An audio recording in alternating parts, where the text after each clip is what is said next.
She was eating breakfast. That is the whole picture. Frances Farmer, 30 years old, a Hollywood actress, a woman who had stood on Broadway, sitting at a kitchen table in West Seattle on the morning of March 21, 1944. Coffee.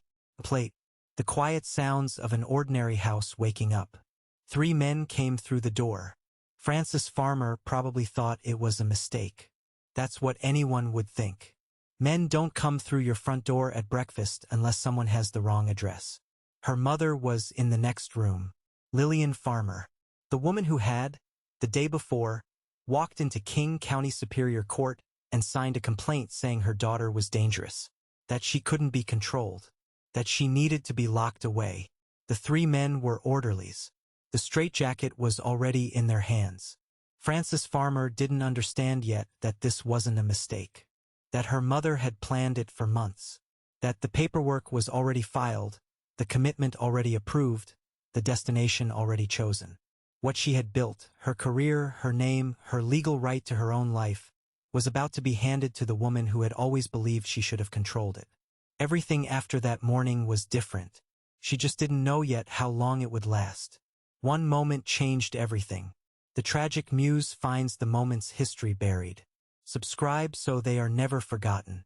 To understand what was destroyed on that March morning, you first have to understand what existed before it, and how hard Frances Farmer had worked to build it. Frances Elena Farmer was born September 19, 1913, in Seattle, Washington. Her father Ernest was a lawyer. Steady, quiet, measured. Her mother Lillian was the opposite. Opinionated, relentless. A woman who ran the household like a project manager who couldn't be fired, certain she knew better than anyone in the room, including the room itself. Frances, from the time she was old enough to have opinions, refused to be managed. At West Seattle High School, she wrote an essay called God Dies. Not as a stunt, not for attention. She was 17 years old and genuinely working through a philosophical question, and she put her name on the answer. The essay won a national contest and then caused a national uproar. Frances learned early that ideas had consequences. She kept having them anyway. At the University of Washington, she threw herself into journalism and theater with the kind of focus that startles people around it. She wasn't performing to be seen. She was performing because it was the only place everything inside her could run at full speed. In 1935, she won a subscription contest run by a left-leaning Seattle newspaper. The prize was a trip to the Soviet Union. Lillian told her not to go. Frances went. This matters, not because the trip was politically radical, but because it was the first recorded moment Lillian Farmer told Frances what to do and Frances went ahead anyway. Lillian would not forget it. Frances used her return bus ticket to buy a ticket to New York instead. She met a talent agent named Oscar Serlin. He arranged a screen test at Paramount Pictures. Within weeks, she had signed a 7-year contract. On her 22nd birthday, she moved to Hollywood. What followed was the kind of career other young women in that era dreamed about from magazine covers. She made her film debut in 1936 in Too Many Parents, then Rhythm on the Range opposite Bing Crosby. Samuel Goldwyn borrowed her for Come and Get It, directed by Howard Hawks, a dual role, mother and daughter in the same film, and she carried it. Critics noticed. Audiences noticed. Howard Hawks said later that she had something cameras couldn't fully capture. That might have been the highest compliment he knew how to give. She came home to Seattle for the premiere. The city turned out for her. The girl from West Seattle, 23 years old, name above the title. But Hollywood bored her. Not the work, the machinery around the work. The studio wanted to control what she wore, who she dated, what she said. They wanted to file her edges down. She didn't file. In 1937, she went to New York and joined the Group Theater, one of the most serious companies in the American theater, working in the tradition of the Moscow Art Theater she had traveled to see 2 years before. She starred in Clifford Odets' Golden Boy. She toured for months. She was doing exactly what she had wanted to do since she was old enough to stand on a stage. She had built something real, not handed to her, not inherited, built through talent, stubbornness, and a willingness to go wherever the work took her, even when everyone around her said not to. Then, in 1939 and 1940, things began to fracture. She was drinking more. Her relationship with Paramount was deteriorating. Missed calls, walked off a Hemingway project, a reputation hardening around the word difficult. Her marriage to actor Leif Erikson fell apart in 1942. She was 30 years old, and the machinery that had carried her forward was slowing. On October 19, 1942, police stopped her in Santa Monica for driving with her headlights on during a wartime blackout. She was arrested, fined, placed on probation. She paid half the fine. She ignored the rest. By January 1943, a bench warrant had been issued. A studio hairdresser had filed an assault charge. Police came to her room at the Knickerbocker Hotel. At her hearing the next morning, she threw an inkwell at the judge. He sentenced her to 180 days in jail. Her sister-in-law intervened. Frances was sent instead to Kimball Sanitarium in California. She spent 9 months there, 9 months of insulin shock treatments she would later describe as unbearable. She eventually escaped. She ran to her family. She ran to her mother. She had no way of knowing that morning was the last one that would feel like hers. To understand what happened on March 21, 1944, you have to understand Lillian Farmer precisely. Not as a monster, not as a villain with a plan she drew on paper, as something more ordinary and therefore more dangerous. Lillian Van Ornum Farmer was born in 1873 into a pioneer family from Roseburg, Oregon. By the time Frances came along as her third child, Lillian had built a particular theory about the world. That things went right when she was in charge of them and went wrong when she wasn't. She ran the boarding house the same way she ran her family, as an administrator, not a companion. She had opinions about everything and rarely bothered to wonder whether she might be mistaken. She was not a cruel woman in the theatrical sense. She didn't plot in the dark. She was something subtler. A woman who genuinely believed that her way was correct, and that Frances's resistance to it was not independent thought but error that needed correcting. 4 years, Lillian watched Frances's career from Seattle. She watched the films. She watched the trouble. When Frances began to unravel publicly in the early 1940s, the arrests, the drinking, the deteriorating contract. Most mothers would have seen a daughter in crisis. Lillian saw that too. But she also saw something else. She saw an opening. When Frances escaped from Kimball Sanitarium in 1943 and ran home, she was frightened and physically worn down. She wanted her family. She may have still, somewhere underneath everything, wanted her mother. Lillian went to Los Angeles and fought a legal battle to transfer Frances's guardianship from the state of California to herself. Several psychiatrists testified. Lillian did not care much about their testimony. She wanted the guardianship. She fought until she got it. She had been waiting for exactly this. What Lillian did next is the thing that separates care from control. She brought Frances home to Seattle on September 13, 1943. They moved back in together. And in the months that followed, what Lillian observed: a daughter who was volatile, unpredictable, difficult to man. Age was not processed as a problem to help with. It was catalogued as evidence. The question historians have asked for decades: why did Lillian fight to get guardianship, only to institutionalize Frances within 6 months? Why would a woman who claimed to want to care for her daughter use the first real crisis in their arrangement to have her committed? The honest answer is that Lillian Farmer did not want to care for Frances. She wanted to be in charge of Frances. These are not the same thing. Caring for someone means tolerating them, accepting their worst days, sitting across from them at midnight when nothing is right and not flinching. It means their existence takes priority over your management of it. Being in charge of someone means having the legal authority to determine where they go and what happens to them.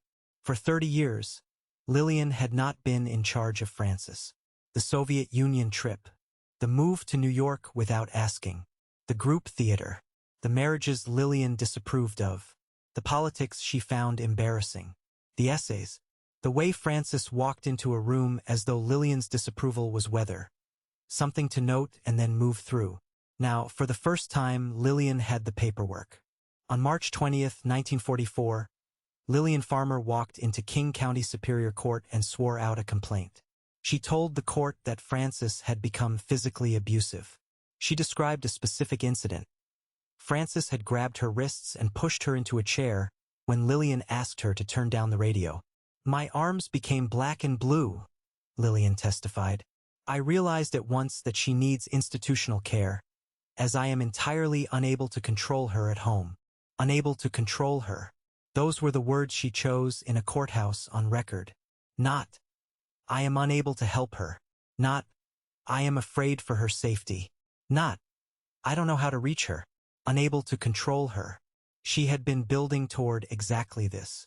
The next morning, 3 orderlies arrived at the house on T. Hat quiet West Seattle Street. Frances was eating her breakfast. What happened on the morning of March 21, 1944 took less time to execute than it takes to read this sentence aloud. 3 orderlies. A straitjacket. A van. Frances Farmer, screaming, by most accounts, because she understood something was wrong, even if she couldn't yet name what, was transported to Harborview Medical Center, King County's receiving hospital for those deemed mentally ill. A brownstone fortress on a hill above the city. That description comes from historical accounts. The word fortress is not accidental. 2 days later, on March 23, a formal hearing was held. 2 psychiatrists, Dr. Nicholson and Dr. Price, examined Frances Farmer and testified before the court. According to a Seattle Times account of the hearing, they found her speech voluble and at times rambling. They noted agitation, delusions, paranoia.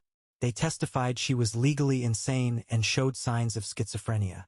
On March 24, 1944, Frances Farmer was committed to Western State Hospital at Steilacoom, Washington. She was 30 years old. Stay inside this moment. The hearing was brief. The language was clinical. The men in the room moved through the paperwork with the efficiency of people who process a great many cases in a week. Frances was not the kind of patient who made them slow down. What was lost in that room at Harborview on March 23 did not appear in any of the paperwork. The paperwork described an agitated woman who spoke in a rambling way. It did not note that Frances Farmer had, in the preceding decade, made films that critics praised, performed on Broadway, and joined one of the most serious theater companies in the country. It did not note that voluble might simply describe a woman saying things loudly. That agitated might reasonably describe someone who had been straitjacketed and transported against her will and was now making her feelings about that known. The 2 psychiatrists were not Malik. Yes, men. They were men who had a category, legally insane, and a woman in front of them who fit the paperwork her mother had provided. Her mother's testimony had preceded the examination. Her mother had already decided. The doctors made the determination the law required. There was no attorney present for Frances. There was no one in that room on her side. There is one detail in the court records that tells you more than any clinical language can. Frances Farmer was not filed under her own name. The commitment documents identified her as Mrs. F. E. Anderson, her married name from a marriage that had ended 2 years earlier. The woman whose name had appeared above the title on a Hollywood marquee was filed under her ex-husband's name, as though even her identity was something the system had quietly transferred to someone else. What she lost in that room on March 23, 1944 was not just her freedom. She had been losing her freedom in increments for years, to alcohol, to the studio, to the slow erosion of her choices. What she lost that day was different. She lost her name. The exact second everything shifted was probably the moment the second psychiatrist signed the form. After that, everything was different. One moment, for ripples. The last one is still moving. The first ripple arrived within days. Frances Farmer entered Western State Hospital at Steilacoom in March 1944. According to a 1949 investigative series by the Seattle Post-Intelligencer, the hospital housed more than 2,700 patients, 500 beyond its official capacity. 15 graduate nurses for all of them. The wards were overcrowded. The building was aging. This was where Lillian Farmer's guardianship had delivered her daughter. Frances received electroconvulsive shock treatment. In her later writing, she described the conditions in terms that the Post-Intelligencer investigation broadly corroborated. The overcrowding, the inadequate care, the particular cruelty of receiving treatment design. D. To alter the mind without anyone asking whether the mind needed altering. 3 months later, in the summer of 1944, the hospital pronounced her completely cured and released her. She was sent with her father on a trip to visit relatives in Reno, Nevada. She ran. She hitchhiked. A family picked her up. She was eventually arrested for vagrancy in Antioch, California. Not because she was dangerous, but because she was trying desperately to get back to the life that had been taken. She wasn't committing crimes. She was running. And when she ran, she gave her mother exactly what her mother needed. The second ripple arrived in May 1945. Frances was returned to Western State Hospital, recommitted, according to historical records, at Lillian Farmer's request. The stated grounds: it was not safe for Frances to be at large. Not safe for whom the records do not specify. Frances Farmer did not leave Western State Hospital again for 5 years.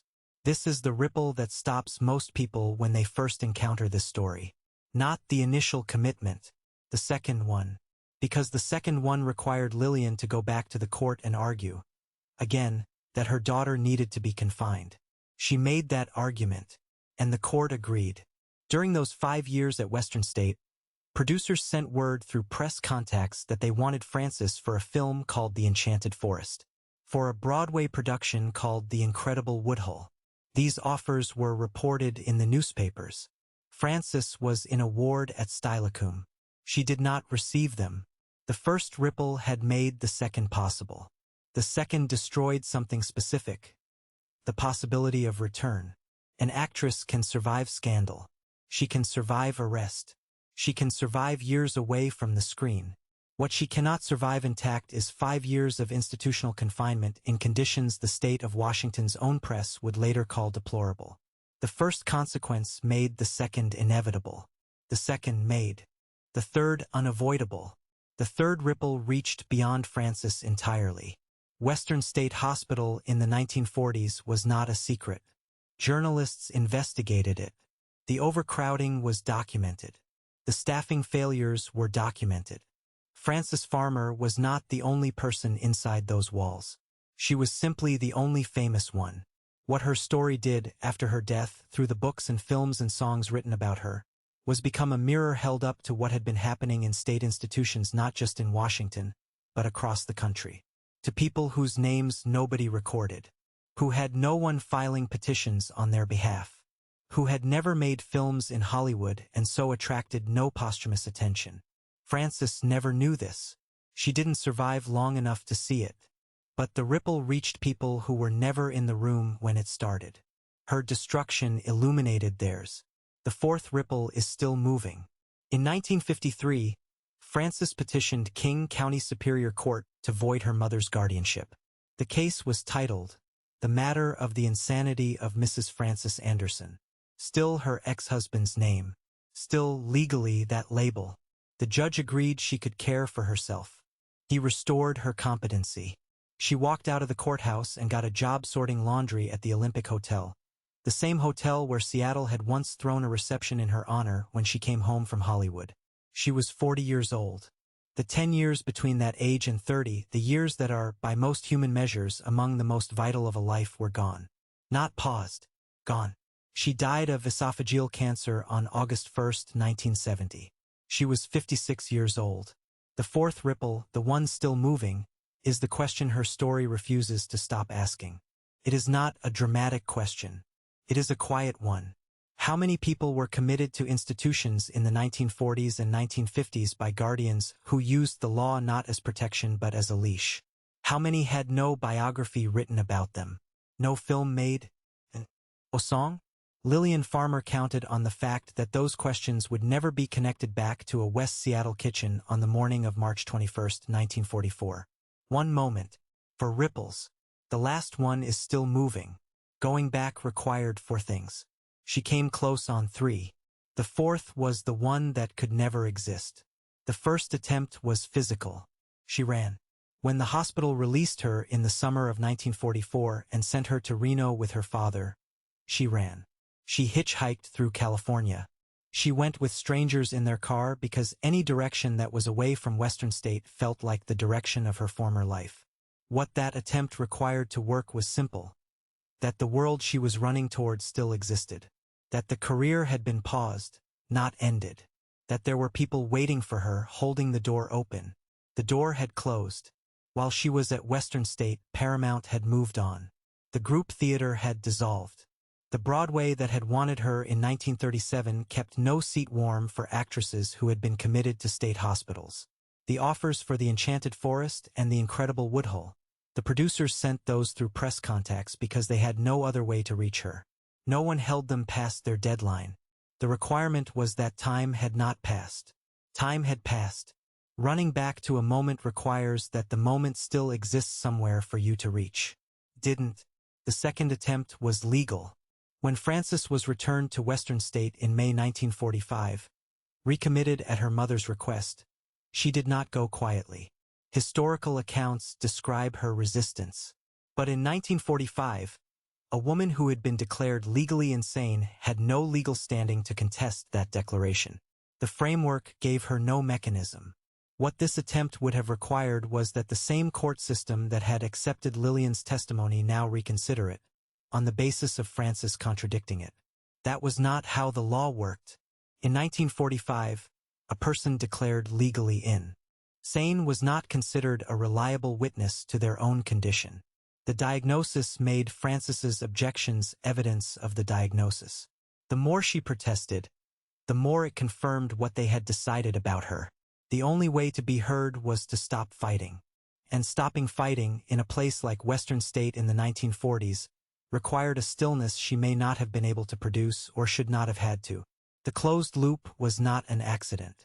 It had been designed that way for generations. This requirement was impossible by architecture, not by accident. Different from the first failure, but equally unbreachable. The third attempt came closest. After her release in 1950, Frances did not announce herself. She moved to Eureka, California, under an assumed name. She worked in a photography studio. She let years pass without anyone knowing her face. She was, in those quiet years, doing what people do when they have been taught that being visible carries consequences. She made herself invisible. By 1957, a television executive named Leland Mikesell found her and offered her a job hosting a late-afternoon movie program in Indianapolis. She took it. Frances Farmer presence ran for 6 years. She appeared on The Ed Sullivan Show. She returned to the stage through Purdue University's theater program. She was, by the late 1950s, something she had not been in over a decade, working. This attempt came closest because it had what the others lacked: time. Enough of it for the institutional years to recede slightly, for her body and her mind to find something like steadiness, for a version of a life to take shape. What stopped it was the one requirement no one can negotiate with. In the spring of 1970, Frances Farmer was diagnosed with esophageal cancer. She died on August 1st. She was 56 years old. The attempt had come the furthest. The requirement that ended it was not human. The final understanding was not an attempt. It was a document. I have read this part in multiple accounts, and what strikes me each time is how clearly Frances understood what she was doing. She did not return to Hollywood after the court restored her competency in 1953. She did not give interviews. She sorted laundry. She took stock. What going back required, when she laid it out honestly, was 4 things. The career, which had been dismantled. The legal standing, which had been designed to be unavailable to her while she needed it most. The lost decade, which could not be returned under any circumstances. And the self that had existed before the treatments and the wards and the 5 years of confinement. The woman who had walked into auditions and made directors take notice, who had believed in her own talent so completely that she had used it as armor. That woman was not gone.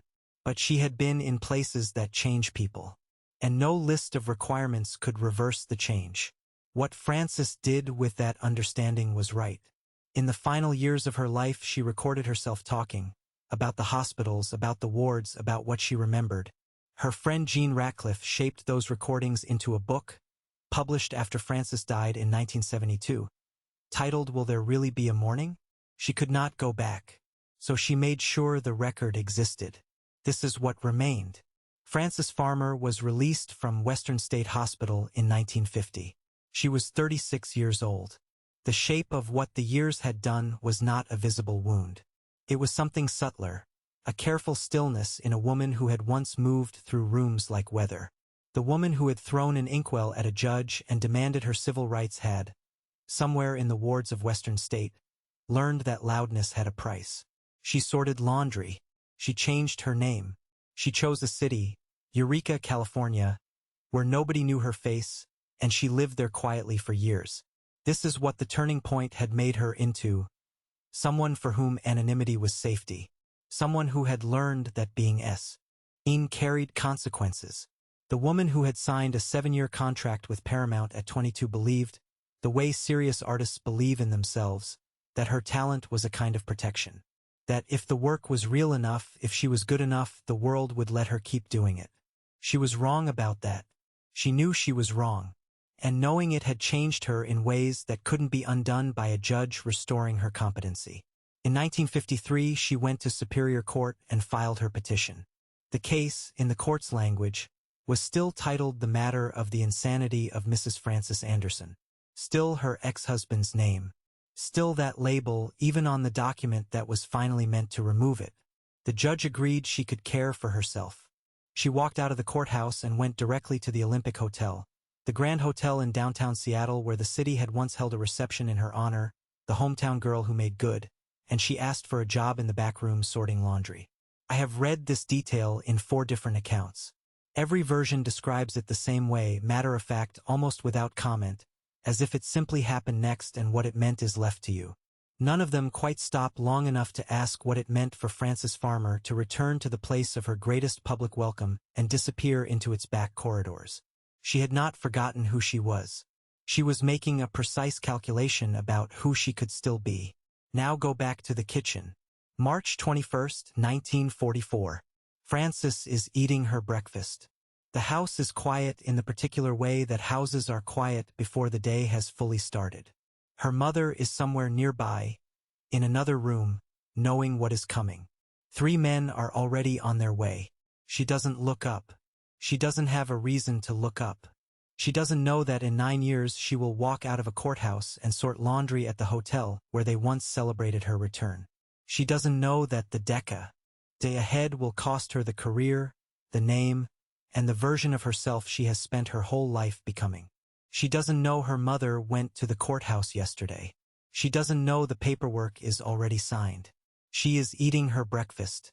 Every ordinary detail of that moment, the quiet morning, the routine, the woman who did not look up, now carries the full weight of what it actually was. It was the last ordinary morning of her life. 3 distances. Each one reveals what the others couldn't. From inside it, on the morning of March 21, 1944, the kitchen looked like what it looked like.